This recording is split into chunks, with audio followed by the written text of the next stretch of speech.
Assalamualaikum warahmatullahi wabarakatuh. Ah, Ketemu lagi dengan saya Muhammad Arif. Hari ini kita masuk pada perkuliahan yang kedua setelah kemarin kita pertemuan pertama membahas tentang kontrak belajar. Untuk hari ini kita akan membahas tentang pengantar cultural studies. Ini hanya sekedar pengantar untuk mengantarkan pada kuliah-kuliah yang berikutnya yang akan membahas cultural studies secara lebih mendetail. Baik,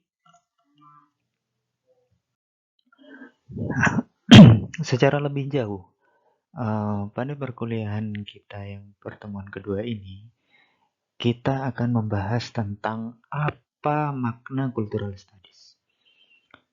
Kita bukan akan membahas tentang apa cultural studies, tapi apa makna cultural studies. Mengapa? Karena pertanyaan tentang apa cultural studies itu pada akhirnya akan membuat cultural studies itu menjadi sesuatu yang sudah paten. Sementara kalau kita bertanya tentang apa makna cultural studies, maka cultural studies di sini akan dipahami sebagai sesuatu yang terus-menerus berubah. Dia tidak sekedar menjadi sesuatu yang tetap pada satu saat tertentu, tapi juga bisa berubah di saat yang lain. Nah, pertanyaan apa makna cultural studies ini terinspirasi dari salah satu filsuf yaitu Martin Heidegger yang mengusulkan untuk mengganti pertanyaan metafisik dari apa menjadi apa makna.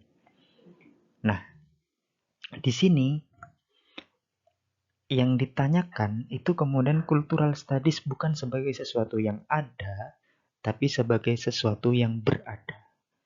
Eksistensinya, keberadaannya, cultural studies itu apa maknanya? Dan itu yang akan kita bahas pada pertemuan kita kali ini. Bagaimanakah itu? Apa maknanya cultural studies ini? Mari kita ikuti slide-slide kita yang berikutnya. Penelusuran kita yang pertama tentang apa makna cultural studies ini perlu kita mulai dengan cara melihat bagaimana sejarah kemunculan kajian ini. Bagaimana sejarah kemunculan cultural studies ini di dunia. Berdasarkan buku yang saya baca, yaitu bukunya Ashraf Amil Piliang dan Jejen Jailani dalam bukunya Teori Budaya Kontemporer, di situ disebutkan bahwa kajian cultural studies ini pertama kali muncul pada tahun 1964, yaitu bertepatan dengan pendirian The Center of Cultural Studies yang ada di Universitas Birmingham, yang di situ didirikan oleh Richard Hogarth. Pendirian pusat studi cultural studies ini sekaligus menandai awal berdirinya disiplin cultural studies ini. Jadi cultural studies ini kira-kira lahir pada tahun 1960-an atau lebih tepatnya 1964 dengan berdirinya pusat studi ini. Ya, pada awalnya cultural studies ini masih menggunakan berbagai metode dari keilmuan-keilmuan lain yang sudah mapan seperti sosiologi, antropologi, kajian-kajian kebudayaan yang lain semacamnya itu. Tapi seiring berjalannya waktu, kemudian cultural studies ini mempunyai kekhasan tersendiri, objek kajian sendiri, alah tersendiri, isu-isu dan problematika yang juga khas. Dan itu akan kita bahas pada slide-slide yang berikutnya. Berikutnya yaitu tentang latar belakang kemunculan dari cultural studies ini.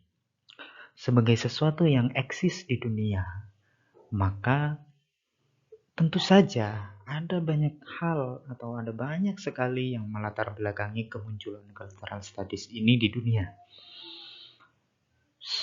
Sangat banyak. Namun sejauh saya amati, setidaknya ada 3 hal yang menjadi latar belakang yang cukup dominan dari kemunculan dari cultural studies ini.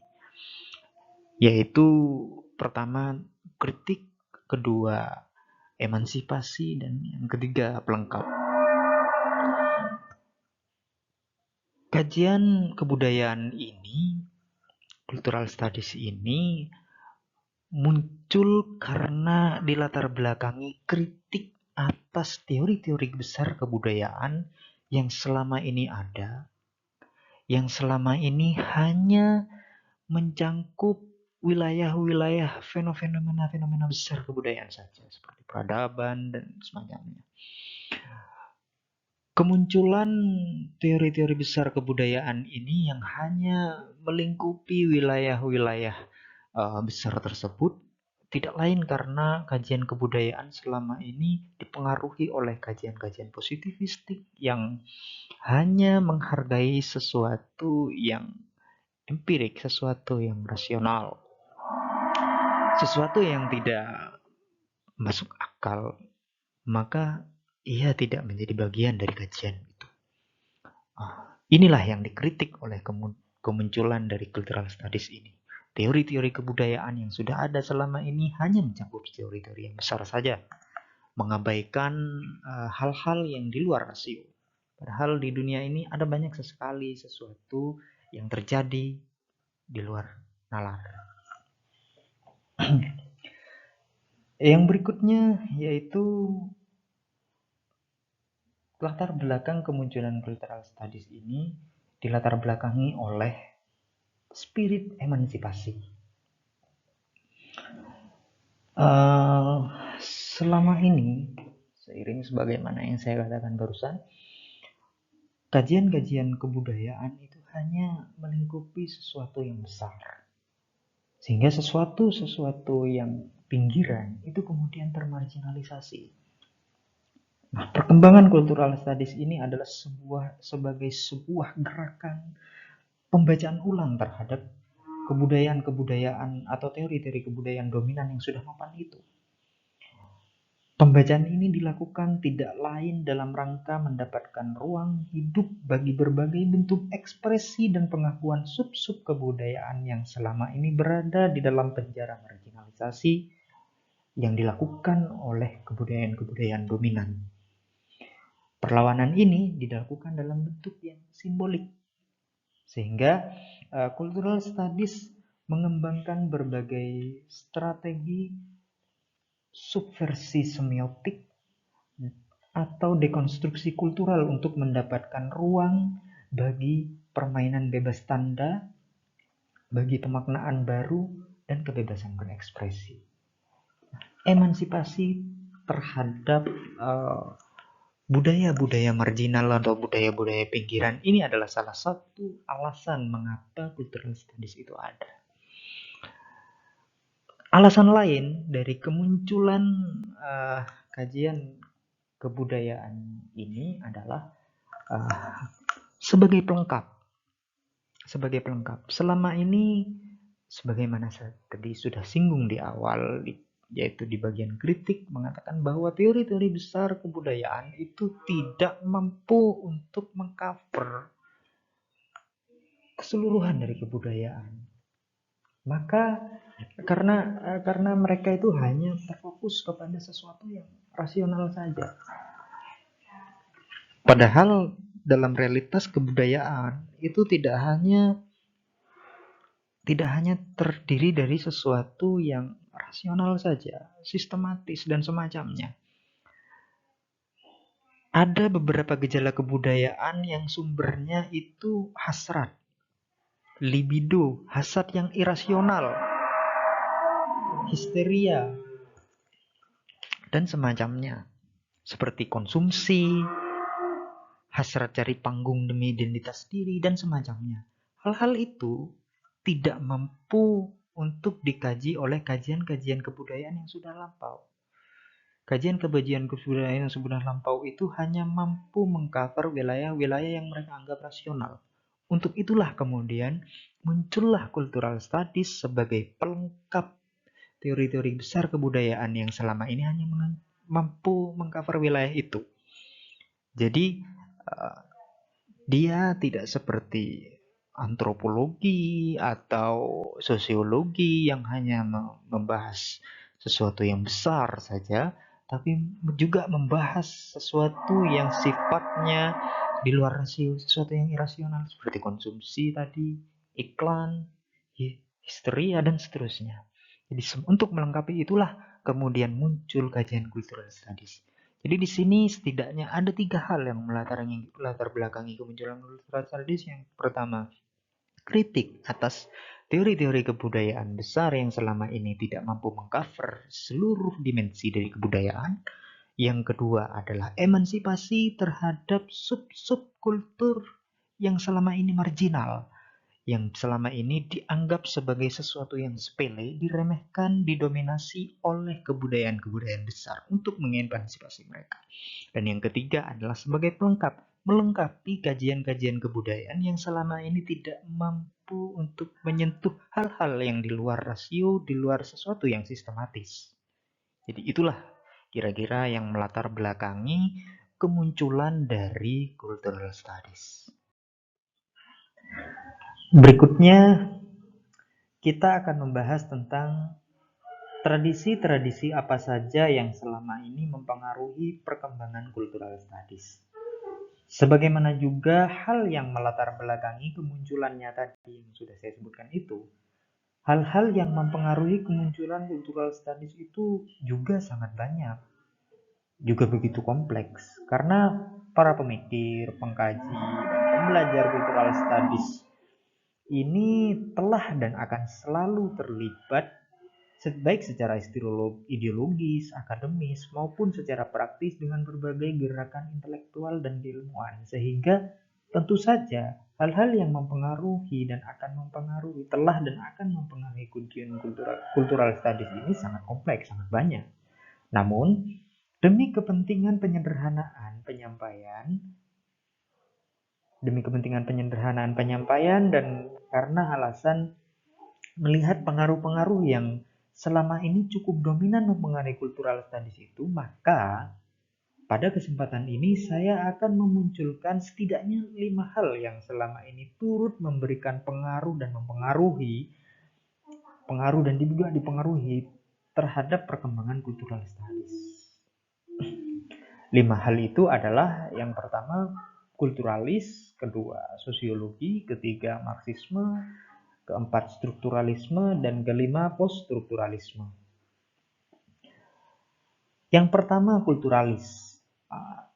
Begini, kajian cultural studies ini sebenarnya telah dimulai atau dirintis, mulai dijalankan, mulai ide-idenya itu mulai muncul. Itu pada hakikatnya itu sudah dimulai pada tahun 50-an. Sebelum berdirinya pusat studi tadi itu.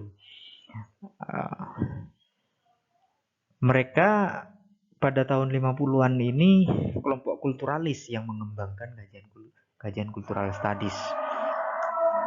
Mereka yang mempelopori itu seperti Hogarth, William Thomson, dan semacamnya. Nah, di era itu, era yang sangat dipengaruhi oleh industrialisasi itu, berbagai isu yang berkaitan dengan banyak hal itu menjadi isu-isu dominan dalam kajian cultural studies. Isu-isu itu seperti isu-isu kelas sosial, isu budaya dan anarkisme, perubahan budaya dan tradisi, transisi budaya desa, dan seterusnya. Itu menjadi isu penting yang dibahas dalam kajian cultural studies di era-era embrio, yaitu pada sebelum tahun 60-an, tahun 50-an itu. Nah, beberapa pendukung kulturalis ini mendukung apa yang ditentang oleh pendukung cultural studies periode berikutnya, yaitu mereka mendukung budaya mendukung esensialisme dalam pemikiran. Nah, ini nanti yang akan dikritisi oleh para pengkaji cultural studies di era berikutnya. Pengaruh yang kedua yaitu adalah pengaruh sosiologi. Sebagaimana tadi dikatakan bahwa ini adalah respon terhadap tradisi-tradisi kajian kebudayaan besar yang ada sebelumnya, terutama sosiologi, maka pengaruh sosiologi itu pun juga mempengaruhi. Maka sosiologi itu sendiri pun, hal yang dikritiknya itu sendiri pun juga mempengaruhi terhadap cultural studies. Banyak isu-isu yang berkembang dalam kajian sosiologi, tema-tema sosial yang ada dalam kajian sosiologi yang ini kemudian diambil alih atau katakanlah juga turut mempengaruhi wacana cultural studies. Beberapa materi pokok sosiologi itu juga menjadi bagian dari tema-tema cultural studies. Maka tidak bisa tidak untuk dikatakan tetap bahwa sosiologi ini juga memberikan pengaruh terhadap cultural studies. Pengaruh yang berikutnya adalah Marxisme. Sebagaimana tadi disebutkan di latar belakang bahwa salah satu dari hadirnya kajian cultural studies ini alasannya adalah karena untuk kritik dan emansipasi. Kritik atas dominasi dan emansipasi kalangan-kalangan yang terpinggirkan. Dalam hal ini kebudayaan-kebudayaan pinggir, kebudayaan-kebudayaan pinggiran. Ide-ide seperti ini tidak lain adalah muncul dari kalangan Marxis. Jadi dengan pengaruh Marxisme ini, cultural studies karakternya tidak melulu menjadi sebagai sesuatu yang cenderung abstrak, teoritis, filosofis, dan seterusnya, tetapi menjadi sebuah praksis kebudayaan, alat perjuangan, alat untuk emansipasi, yang mengkritik juga sekaligus mengemansipasi. Di situ ada praksis di situ. Nah, unsur praksis ini tidak lain adalah sumbangsi dari kajian Marxisme. Hal lain yang juga sangat mempengaruhi cultural studies adalah yang keempat, yaitu strukturalisme, yang tokoh utamanya itu Ferdinand de Saussure. Sebelum dipengaruhi oleh strukturalisme, sebelum dipengaruhi oleh semiotika, ya, sebuah cara baca kebudayaan yang lebih fokus pada kode-kode. Sebelum dipengaruhi oleh strukturalisme ini, cara membaca atau cara mengkaji kebudayaan itu lebih terfokus pada aspek-aspek historis, esensial, asal-usul atau objek kebudayaan dan semacamnya itu. Cenderung ke arah sana. Namun, seiring dengan perkembangan dari semiotika struktural dan cultural studies ini, maka kemudian kecenderungan analisis kebudayaan itu mulai berubah ke arah pendekatan yang lebih menaruh perhatian pada struktur dan sistem yang disebut strukturalisme. Daripada menjelaskan tentang hakikat dan sejarah pendekatan semiotika struktural ini, memfokuskan diri pada sistem kode dan konvensi yang mengatur bagaimana teks kebudayaan dikonstruksi oleh penciptanya. Bagaimana teks kebudayaan ini diterima dan dipahami maknanya oleh penggunanya.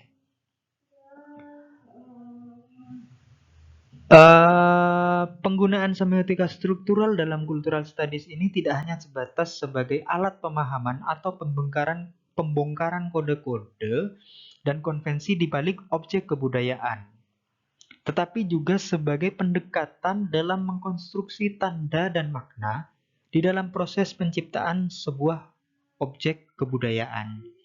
Jadi dengan masuknya atau dengan adanya pengaruh strukturalisme ini, kebudayaan itu tidak lagi dibaca sebagai kebudayaan semata, tapi juga kebudayaan itu dibaca sebagai fenomena bahasa, fenomena kode-kode, dan disitulah kemudian uh, kajian strukturalisme ini sangat mempengaruhi kajian cultural studies. Namun, walaupun bahkan ya sebelum masuk kepada alasan yang berikut, hal-hal yang mempengaruhi berikutnya, strukturalisme ini merupakan sesuatu yang sangat khas atau sangat besar sumbangsinya dalam cultural studies. Bahkan dikatakan cultural studies itu tidak lain dari strukturalisme. Karena saking banyaknya pengaruh, saking kuatnya pengaruh strukturalisme dalam kajian yang dalam membentuk cultural studies ini. Namun walaupun dia sangat berperan penting dalam pembentukan cultural studies ini, strukturalisme itu bukan tanpa celah. Derrida misalkan melihat strukturalisme telah terperangkap dalam logosentrisme. Derrida melihat strukturalisme telah terperangkap ke dalam logosentrisme sehingga ia menghalangi berbagai kreativitas, inovasi, dan penjelajahan baru dalam bahasa. Di tangan strukturalisme, bahasa menjadi sebuah sistem yang tertutup, yang sudah selesai dan tidak mentolerir perubahan. Nah, inilah kemudian karena alasan itu maka semiotika, maka strukturalisme ini dikritik kemudian digantikan dengan kajian yang lainnya yang disebut sebagai poststrukturalisme, yang dalam hal ini termasuk hal yang kelima yang mempengaruhi cultural studies. Di sini poststrukturalis menawarkan hubungan baru antara penanda dan petanda, antara petunjuk, antara bentuk dan makna. Di sini teks atau bahasa tidak lagi dianggap sebagai sebuah ada, being, tetapi dianggap sebagai sebuah proses menjadi, becoming. Sehingga senantiasa memerlukan inovasi, kreativitas, dan produktivitas. Kalau teks itu sebagaimana saya di slide yang kedua tadi katakan bahwa apa makna dengan apa itu tadi berbeda ya. Maka kalau apa itu mengarah kepada ada, being, kalau apa makna itu mengarah kepada becoming. Dan ini yang sumbangsi dari kajian poststrukturalis terhadap cultural studies. Ya. Jadi dengan perubahan ini, maka interpretasi tanda atau teks itu menjadi sesuatu yang tidak pernah berhenti. Tanda itu selalu berproduksi dan berkembang biak lewat interaksinya dengan penanda-penanda yang berasal dari berbagai kebudayaan yang berbeda. Dan disinilah poststrukturalisme itu menempatkan diri, memberi pengaruh terhadap kajian cultural studies. Jadi kira-kira 5 hal inilah yang memberikan pengaruh dominan. Tidak menutup kemungkinan ada hal-hal lain yang banyak mempengaruhi cultural studies, tapi setidaknya 5 hal inilah yang cukup dominan, dan terutama yang sangat dominan itu strukturalisme dan poststrukturalisme. Ada 5 ya, ada kulturalis, sosiologi, marxisme, strukturalisme, dan poststrukturalisme. 2 yang terakhir ini adalah yang paling dominan. Begitu kira-kira. Nah, sekarang kita akan membahas tentang metode-metode yang digunakan dalam cultural studies. Seperti juga yang tadi saya sebutkan sebelum-sebelumnya, metode-metode cultural studies ini juga sangat beragam. Cultural studies ini juga metodenya sangat beragam karena dia meminjam dari banyak kajian-kajian yang lain. Tapi sejauh saya amati, setidaknya ada 4 metode ini yang dominan digunakan dalam cultural studies. Metode yang pertama adalah fenomenologi. Kalau kita ingat fenomenologi, maka kita akan ingat apa yang dilakukan oleh Immanuel Kant. Dia membedakan antara nomena dan fenomena. Tapi nomena dan fenomena Kant ini tidak ada kaitannya dengan fenomenologi yang akan kita bahas di sini. Yang akan kita bahas di sini adalah fenomenologi sebagai gerakan atau metode filsafat yang dikenalkan oleh Edmund Husserl. Edmund Husserl ini salah satu filsuf Prancis ya. Dalam konsepsinya Husserl, fenomenologi ini dikatakan sebagai sebuah pendekatan filosofis yang mendasarkan diri pada penyelidikan asumsi-asumsi untuk sampai pada esensi atau fenomena dari sudut pandang orang pertama. Jadi, fenomenologi ini mengandaikan sebuah kejernihan untuk melihat sesuatu dari sudut pandang orang yang pertama sejernih mungkin. Fenomenologi ini pada prinsipnya digagas oleh Husserl sebenarnya muncul karena kegelisahan Husserl akan tendensi kuatnya dalam ilmu pengetahuan dan filsafat yang memandang kenyataan hanya dari satu sudut pandang saja, yaitu sudut pandang ilmiah. Yang sudut pandang ilmiah itu di dalamnya sangat mengagungkan yang namanya naturalisme dan objektivisme.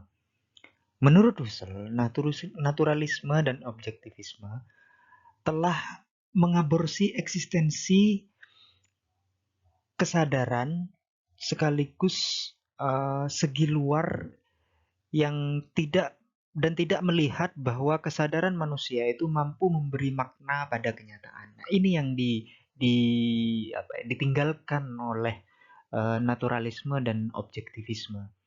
Oleh karena itu, untuk mengganti atau melengkapi pemahaman naturalis dan objektivis atas dunia ini, Husserl kemudian mengusulkan satu struktur paradigma baru yang dia sebut sebagai Lebenswelt atau dunia kehidupan. Lebenswelt ini adalah sebuah dunia yang dihayati oleh kesadaran.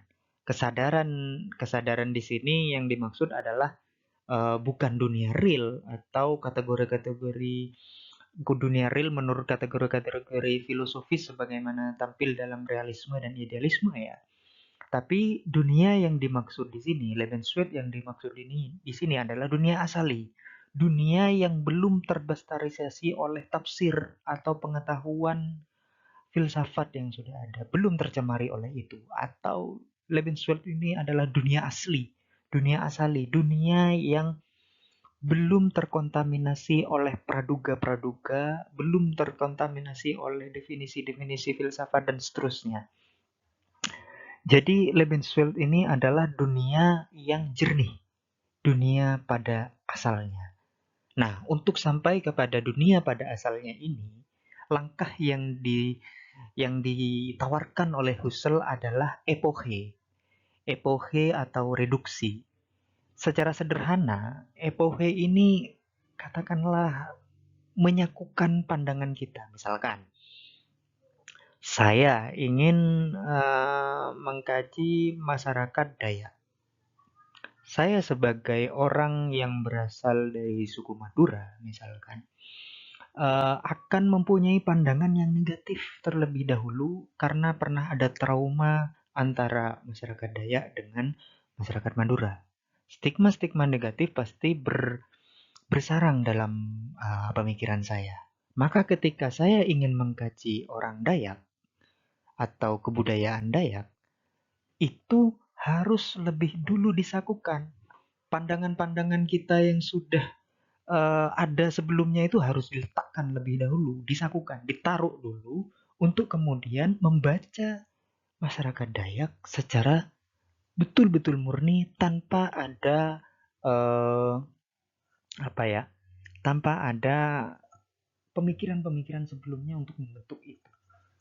Dan ini biasanya yang terjadi dalam tradisi orientalis masa lalu. Mereka masih membawa-bawa struktur pemikiran yang sudah ada di dalam pemikirannya sebelumnya. Sehingga apa yang mereka kaji itu adalah hasil dari konstruksi mereka. Bukan apa yang mereka kaji itu yang berbicara. Nah, dalam fenomenologi yang diinginkan adalah yang dikaji itu yang berbicara. Yang dikaji itulah yang berbicara, yang dikaji itulah yang memunculkan atau menampakkan dirinya kepada kita secara alamiah, secara jernih, secara apa adanya, seperti itu kira-kira. Maka di sini dengan adanya metode fenomenologi, subjek kajian itu menjadi bicara kepada kita, bukan pemahaman kita yang dipaksakan untuk mengkonstruksi subjek kajian itu. Dengan demikian, maka fenomenologi pun memperlihatkan penghargaan yang tinggi terhadap lian dan membiarkannya untuk berbicara. Disinilah kemudian peran atau metode fenomenologi ini kemudian memberikan kelengkapan tersendiri terhadap cultural studies. Lalu yang berikutnya kita akan masuk kepada metode cultural studies yang berikutnya, yaitu yang nomor 2, yaitu metode semiotika. Semiotika ini adalah ilmu yang mengkaji tentang tanda sebagai bagian dari kehidupan sosial. Tokoh yang mengenalkan metode ini adalah Ferdinand de Saussure. Menurut dia, tanda itu terdiri dari penanda atau media yang menjadi tanda. Penanda ini media yang menjadikan tanda, dan petanda. Petanda itu makna. Tanda ini membentuk makna dengan mengacu satu sama lain. Jadi antara penanda dan petanda itu berkolaborasi satu dengan yang lain, tidak bekerja masing-masing, tidak berdiri sendiri-sendiri, tapi berkolaborasi. Nah, menurut de Saussure, dalam relasi penanda dan petanda ini perlu ada semacam konvensi sosial di kalangan komunitas bahasa yang mengatur makna sebuah tanda. Satu kata, ya, sebuah kata itu dapat memiliki makna tertentu karena adanya kesepakatan sosial di antara komunitas pengguna bahasa. Misalkan ya, dalam tradisi masyarakat Madura, sekali lagi Madura, kata biru oleh orang Madura itu disepakati bahwa kata ini bisa bermakna biru, sebenar-benarnya biru, atau bermakna hijau. Jadi oleh orang Madura, hijau itu dikatakan sebagai biru juga. Dan ini adalah hasil kesepakatan dari orang Madura. Jadi kalau orang Madura akan memberi makna biru ini sebagai biru atau hijau. Begitu. Dan ini tentu terjadi karena hasil dari kesepakatan orang Madura. Kesepakatannya memang seperti itu. Nah, kajian semiotika yang seperti itu dapat dijadikan sebagai pendekatan dalam cultural studies. Caranya adalah dengan memandang kebudayaan sebagai bahasa. Kebudayaan dianggap sebagai bahasa, yaitu sebagai rangkaian tanda-tanda yang bermakna. Kemudian yang diatur maknanya berdasarkan kode atau aturan-aturan tertentu yang berlaku dalam masyarakat situ. Jadi karena kemudian kebudayaan ini menjadi bahasa, maka ia pun berpeluang atau memberikan peluang bagi kegiatan pemaknaan lewat semiotika. Jadi ini bagaimana metode semiotika bekerja dalam cultural studies. Selanjutnya keterangan lebih lanjut tentang ini nanti akan ada di pertemuan-pertemuan yang berikutnya. Ini hanya pengantar saja. Metode cultural studies yang ketiga tadi ada fenomenologi, semiotika, dan yang berikutnya itu adalah dekonstruksi. Apa itu dekonstruksi? Ini sulit untuk dijawab karena sebenarnya ia tidak terdefinisikan.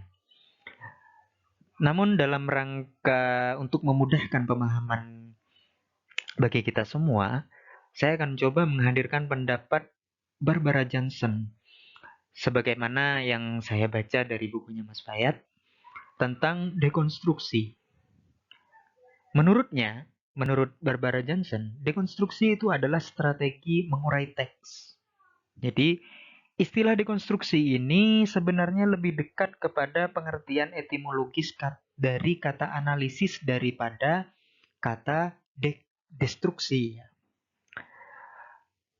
Jadi, dia lebih dekat kepada arti analisis yang berarti mengurai atau melepaskan. Bukan dekat kepada kata destruksi yang berarti menghancurkan. Jadi kedekatan etimologis ini kemudian menunjukkan bahwa dekonstruksi itu sebenarnya lebih dimaksudkan sebagai strategi mengurai struktur dan medan pemaknaan dalam teks daripada operasi untuk merusak teks itu sendiri. Jadi maksudnya itu bukan merusak teks, tapi untuk mengurai struktur dan medan pemaknaan dari teks itu. Tujuan dari dekonstruksi ini adalah untuk mengungkap oposisi-oposisi hierarkis yang implisit dalam teks.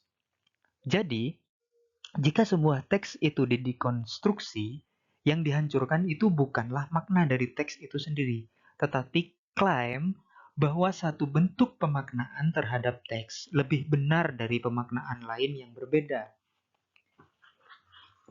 Teks itu dapat dipahami bagi dekonstruksi ya. Teks itu dapat dipahami dan sekaligus tidak pernah dipahami. Karena cara-cara baca lain akan menangguhkan klaim-klaim pemahaman yang telah tercapai dari pemahaman kita atau dari pembacaan kita. Nah, disinilah letak penting dari rekonstruksi itu. Ia mengingatkan kepada kita bahwa ada perbedaan ada perbedaan pandangan atau perbedaan makna yang tak selamanya tertaklukkan. Selalu menyisakan makna-makna lain. Kira-kira seperti itu. Nah, di sini menjadi jelas bahwa apa yang telah saya jelaskan sebelumnya tentang kritik Derrida pada semiotika strukturalisnya de Saussure itu dapat dengan jelas kita lihat bagaimana ia bekerja. Lewat dekonstruksi, Derrida kemudian membalik logika-logika strukturalis seperti semiotika diubah menjadi gramatologi. Struktur diubah menjadi jejak, dan seterusnya. Dalam konteks cultural studies, seperti juga semiotika yang saya katakan tadi, dekonstruksi juga menganggap kebudayaan sebagai teks. Karena bagi dekonstruksi ini, tidak ada sesuatu pun yang berada di luar teks. Ya, ini kira-kira terinspirasi dari, bukan kira-kira ya, tapi ini memang terinspirasi dari Martin Heidegger yang mengatakan bahwa bahasa itu adalah rumah ada. Bahasa itu adalah rumah ada. Itu menurut Heidegger. Dan ini menginspirasi Derrida yang mengatakan kemudian tidak ada sesuatu yang berada di luar teks. Kira-kira seperti itu. Berikutnya yaitu metode yang keempat, metode genealogi. Metode genealogi ini dipopulerkan oleh Michel Foucault, salah filsuf Prancis ya. Awalnya, Foucault ini tidak menggunakan istilah genealogi, melainkan ia menggunakan istilah arkeologi. Tapi, tentu saja istilah arkeologi ini bagi Foucault mempunyai arti yang berbeda dari arti yang biasanya. Arkeologi ini bukan dianggap sebagai ilmu purbakala. Yang dimaksud oleh Foucault sebagai arkeologi itu adalah upaya pencarian terhadap sistem pemikiran yang menjuruskan cara mempraktikkan ilmu pengetahuan pada zaman tersebut, atau yang ia sebut sebagai episteme. Episteme inilah yang ingin dicari dalam kajian arkeologinya Foucault. Sesuatu yang mempengaruhi atau membuat episteme ini sesuatu yang membuat seseorang itu atau membuat satu masyarakat itu bertindak seperti ini. Episteme. Dan ini biasanya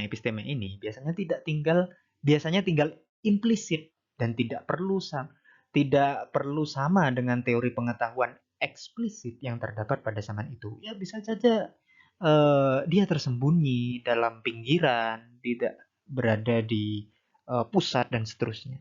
Tidak dikenal, tapi dia membentuk wacana, membentuk diskursus pada saat itu. Episteme ini yang membentuknya. Nah, inilah teori arkeologinya Foucault. Tapi kemudian teori arkeologinya Foucault ini kemudian berubah menjadi genealogi setelah Foucault ini berjumpa dengan buku Genealogy of Moralnya Nietzsche.